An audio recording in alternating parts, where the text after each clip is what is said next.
Ladies and gentlemen, my name is TotalBiscuit.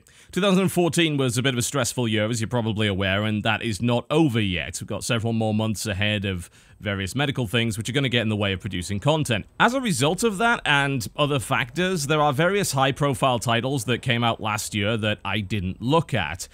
And it doesn't really make a huge degree of sense to go back to them now and actually make a full video about them. I'm not ruling it out. It is possible. But I would rather not promise it.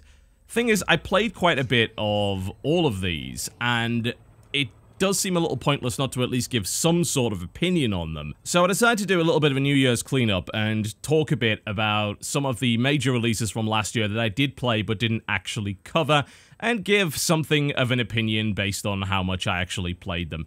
You should not under any circumstances consider this a review, not that any of my videos are, and you certainly should not consider this a very well-informed opinion at all. There are plenty of other places to go if you want to know about these particular titles.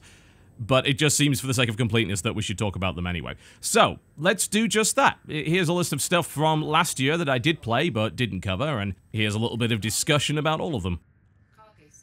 Alright, we'll start with Elite Dangerous. So, why is this not being covered yet? I mean, this is probably the game that's most likely to be covered at some point, but I have no idea when. This game came out in December. Never a good time for releases, because of course people are wrapping up their end of the year stuff, which involves Game of the Year's top 10s.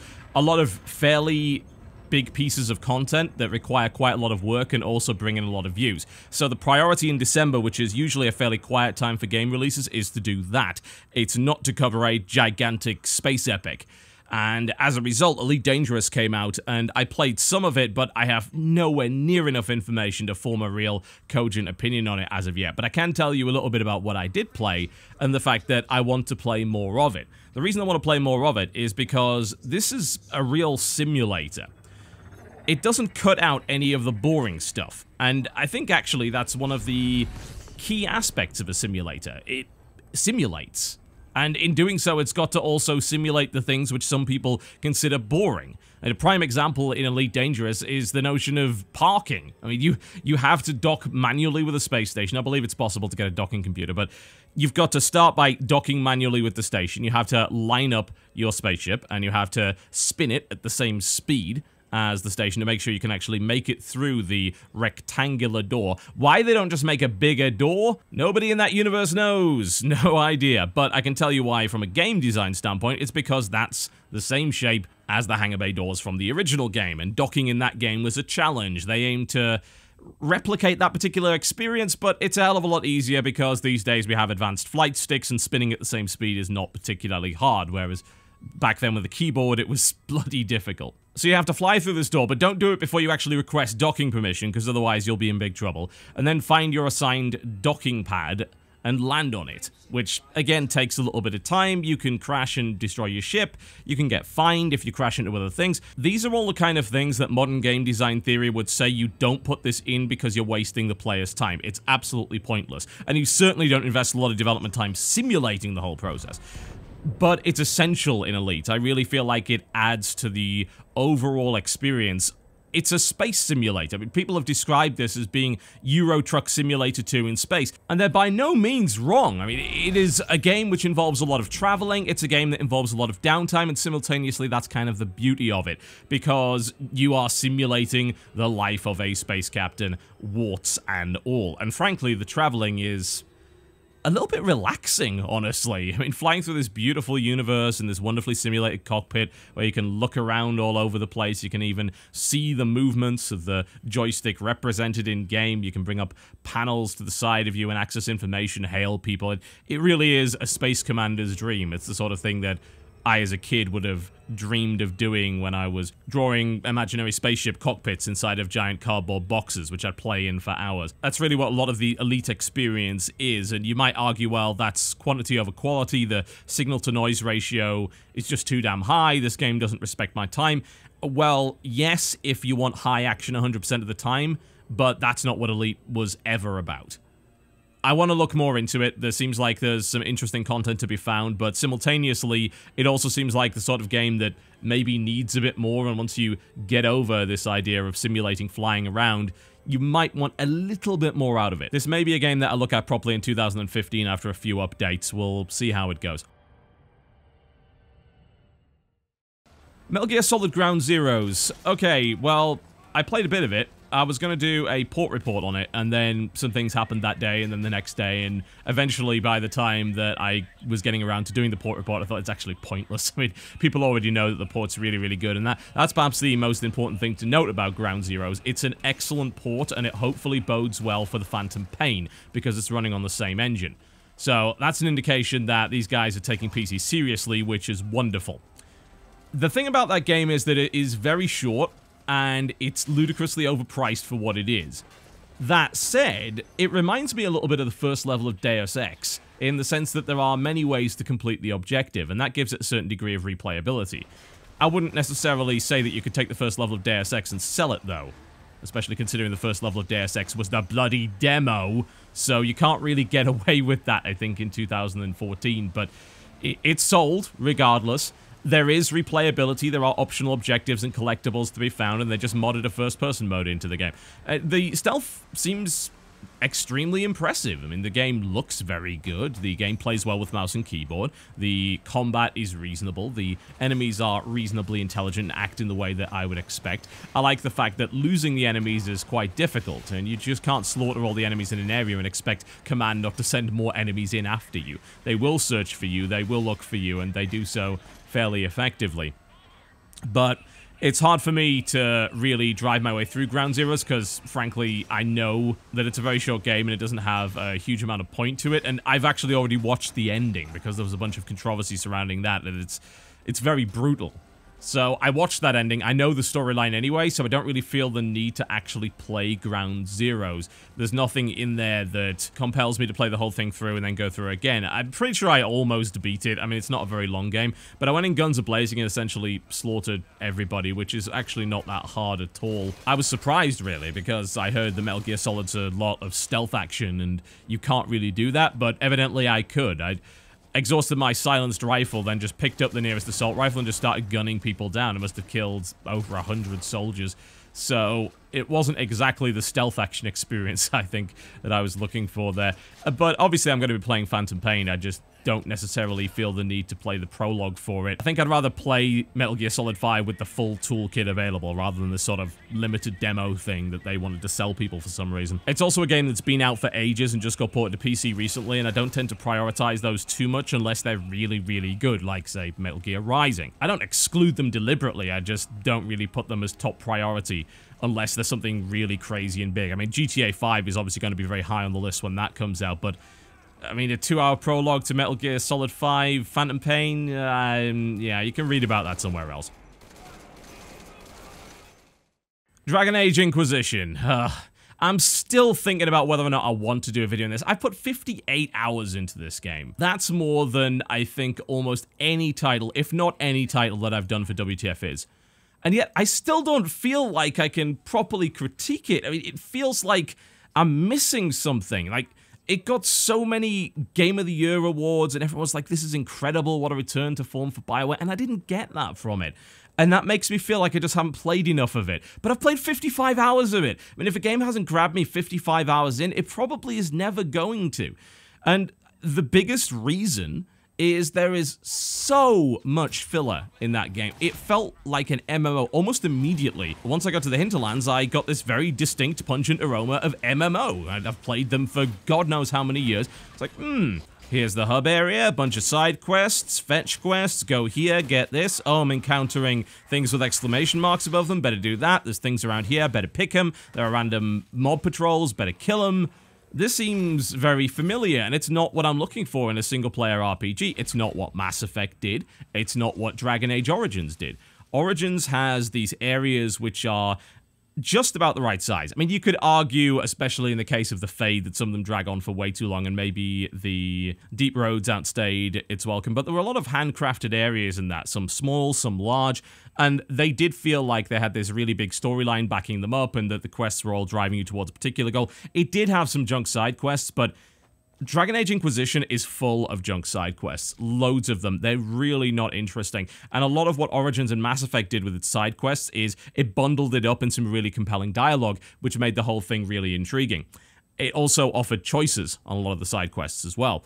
And you don't get a lot of that in Inquisition. at all. You get some when you're dealing with the companion quests, which are the highlight of the game for me. They're really, really good. I've done several of them. They were all really enjoyable. And occasionally I do stumble across something that's really awesome. Like there's a big temple in the desert that I explored.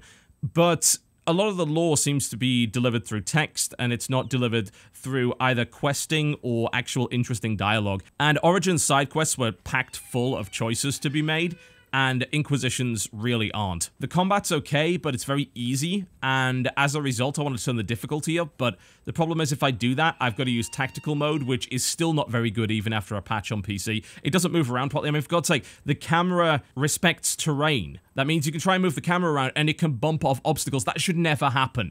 That is a similar problem to the Bureau. You remember that? XCOM Declassified? I had a similar criticism there. Well, this is silly because Origins did the tactical mode really well. Hell, even Dragon Age 2 did the tactical mode better than this. And they gutted the way that the automated behaviors work for your companions. And yeah, there's some really interesting companions in these really amazing areas, but I keep getting told by people, get out of the hinterlands, it gets more interesting. And it doesn't. It's just other hinterlands in different places. All the quests seem to suffer from the same problem, and it's the little small areas that have the individual quests that I truly enjoy. And yet for every one of them, there seems to be 5 pointless find this ring that my ex-wife dropped, or kill 10 rams, collect some herbs. That was actually a really interesting one, because in the main hub area of Hinterlands, you can get this herbalist who's helping the village, and she said, it's too dangerous for me to go outside and get herbs. Could you go and get me some elf fruit? Literally outside her house is a bunch of elf fruit. It's right there. It's like, no, can't leave the house. What? I don't know. I'm really flabbergasted by the fact that so many people enjoyed this, and I blame myself. I think that it's a personal hang-up of mine.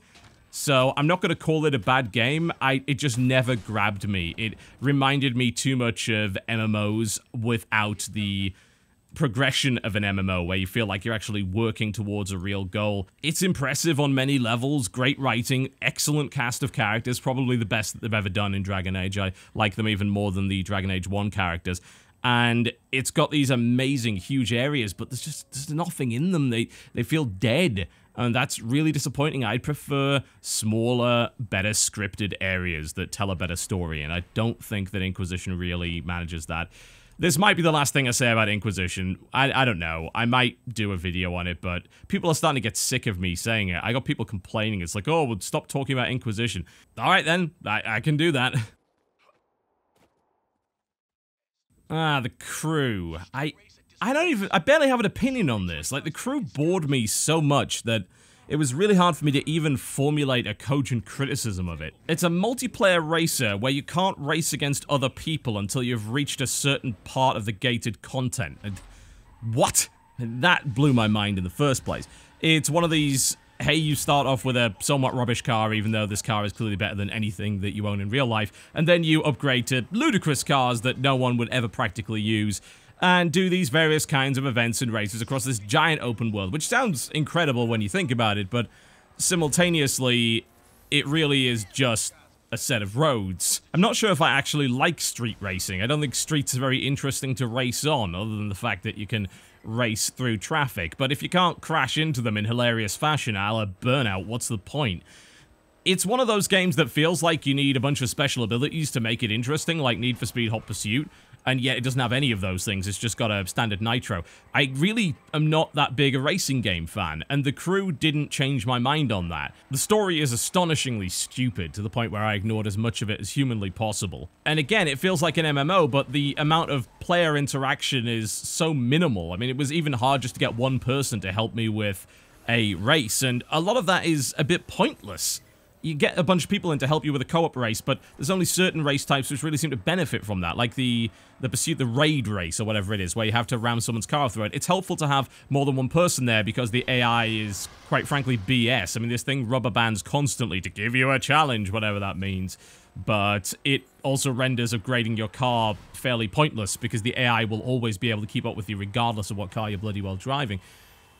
I just didn't see the point in it being a multiplayer game, or more to the point, an always connected, massively multiplayer game. Yeah, I see other players driving around, but I don't interact with them in any way, so what the hell's the point? It's a decent enough looking world. Admittedly, a lot of the assets are very poor quality. If you stop and look at any of the actual buildings and cars that aren't yours, the detail level is pathetic. It runs fine on PC. I've got no real problems with the performance, but I played probably 6 hours of it, and I'm just wondering what I'm doing here. I'm participating in a bunch of activities that I don't really care about. I'm not enjoying the actual racing component in any way, and I have no intention of spending 50 hours getting some bloody supercar because, frankly, I have better things to do with my time, and I don't enjoy the process in the first place.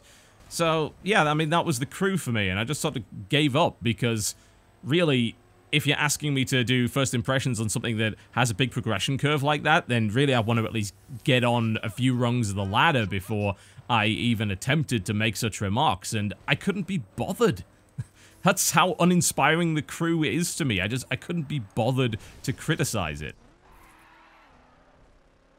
Assassin's Creed Unity. Well, I mean, there was a good reason for me not looking at this bloody thing, but still, I spent a good few hours actually trying to play the game, and I found yet another Assassin's Creed at the end of it. I mean, Black Flag didn't run that well, but at least I could keep it at 60. This game, I couldn't keep it 60 regardless of what I did, and if I cranked the graphics down, the bloody thing looked hideous, and that, frankly, just didn't feel right. I mean, it's this beautifully modeled version of revolutionary Paris, and the amount of work that they put into things like Notre Dame Cathedral is ridiculous. It's like, I heard that a designer spent a year on that thing. I can believe it. There's a ludicrous amount of detail there. It's such a shame that such a mediocre game happens to be tacked onto that. I'll give it credit on one thing. The investigation activities, really interesting. Like that a lot. Go and look at some objects, talk to some people, try and figure things out. And of course, you get penalized if you accuse the wrong person. That's cool. I like that.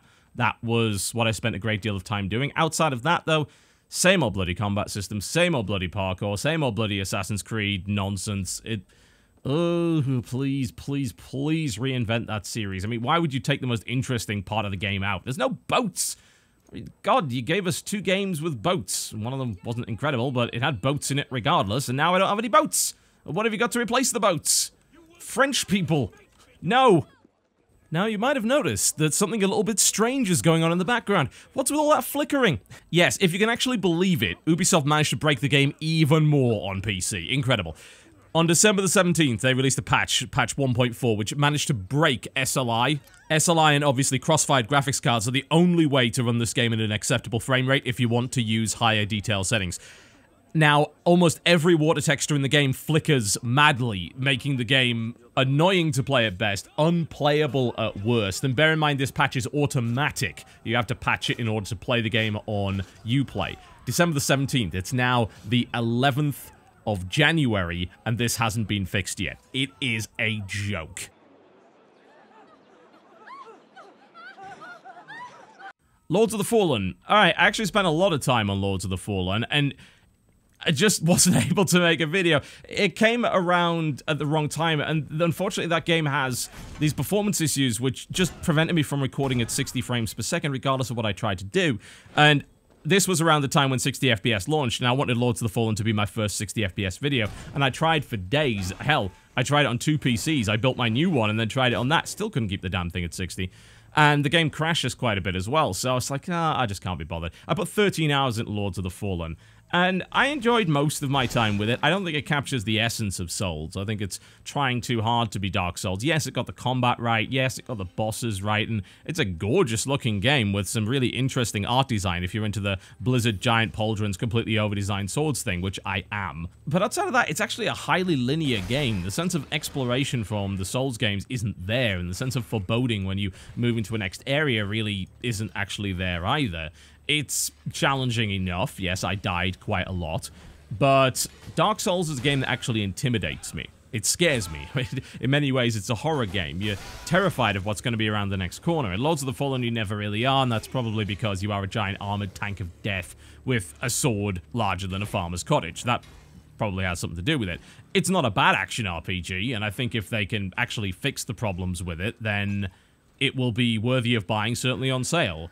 but the game wasn't particularly inspired, I don't think. It's certainly the best game that City Interactive made up to this point, no doubt, and it's had some praise from places that I think is very well deserved. It's a very solid game in its own right. It's just so hard not to compare it to Souls. And while the combat is very solid, and I just love the animation quality in that game, it's not necessarily there in other areas, which is unfortunate. Now, what I've been told is that as of patch 1.4, a lot of the crashes have been resolved. So if you are looking to get into Lords of the Fallen, this is probably a better time to do it than launch was. But this game was breaking for a lot of people around there, and it was having performance issues up the wazoo. It is yet another example of why you shouldn't be buying games on launch, regardless of where they come from these days. The Sims 4. I just didn't play any more of it after I played it with Jen. I felt no real desire to, honestly. The Sims is a weird one because it's a very big series with a very large fan base that has very specific expectations, and I've played so little of the Sims games, I find it very hard to put myself in the shoes of those people. I didn't hate it. We had fun, but it almost felt like it wasn't the game giving us the enjoyment. It was us sort of injecting our own story into it, and perhaps that personal story is what makes The Sims a very compelling experience for a lot of people and makes it a very popular game with a lot of different demographics. So it's a game that is played almost equally by men and women. It's played by all ages. It's a suitable game pretty much for all ages, and there's a lot of enjoyment to be had of it. And yes, even hardcore gamers will play The Sims because there's fun to be had there. I think for a great deal of people, it was a step back, and that's something that is a big concern for them, but simultaneously, I didn't play enough of The Sims 3, certainly not of the expansions, to really make that call. I mean, what I played of Sims 4 on its own seemed fine enough. It seemed to have some performance issues here and there, but I didn't like the fact that the whole game seemed to be instanced. I mean, even walking out of your house, it's like, here's a loading screen, walk across the road, another loading screen. Like, this isn't really a town, is it? This is a bunch of tiny little dungeons that is pretending to be a town. It didn't feel like an interconnected world in any way, which I think The Sims 3 did a hell of a lot better. I like the amount of detail within the emotion system and sort of pursuing personal desires, though. I thought that was particularly interesting. It added that extra level of depth to the characters and made them seem like they were actual real people, even though the emotion system was certainly somewhat simplistic. But it made sense. You got home from work, you had a stressful day, you need to do something to relax and kind of fix that debuff that you've got right there. And it made sense, it worked. I think that it's going to be one of those games where I wait for the 5,000 expansions that invariably come along and then go and play it again, but I think the way that you should always play The Sims is buy the last one, the gold edition, or the complete edition, and play that, and then move on to the next one once it's actually got enough content to justify, because you're always going to have a bunch of missing content from the next release, because you simply can't jam 8+ expansions worth of content into the next game. It's completely impractical. I also feel like it's done what SimCity did, which is provide a really enticing first 10 hours or so, and I feel like it's going to really fall off after that, and I don't want to fall into the same trap with SimCity. I dodged it perhaps more than other sites because I had this lingering doubt in my mind which said, this game seems really good, and yet there's something missing, and I can't quite put my finger on what it is. And I think Jen was able to identify that, which is why I brought her onto the video when we did WTF's SimCity, and she provided that counterpoint, and it turned out that she was almost 100% right on all of this stuff, having played a lot more of it. Sims 4 feels a bit like that, and that really worries me. I am very wary of this front-loaded experience, and Maxis have pulled that on me like 3 times in a row now with Spore, SimCity, and then Sims 4, so I'm getting to the point of not really being able to trust that studio. Well, there you go, folks. A little bit of New Year's cleanup. Some of the stuff that I missed from last year, a few basic opinions on them, and I most likely will not revisit these games, but there is always the possibility of that, isn't there? Never gonna rule everything out, but 2015 has started in earnest. There are new releases coming out, some of which look like I should be playing them, so I'm gonna get back to doing just that. Thank you very much for watching, folks, and I will see you next time.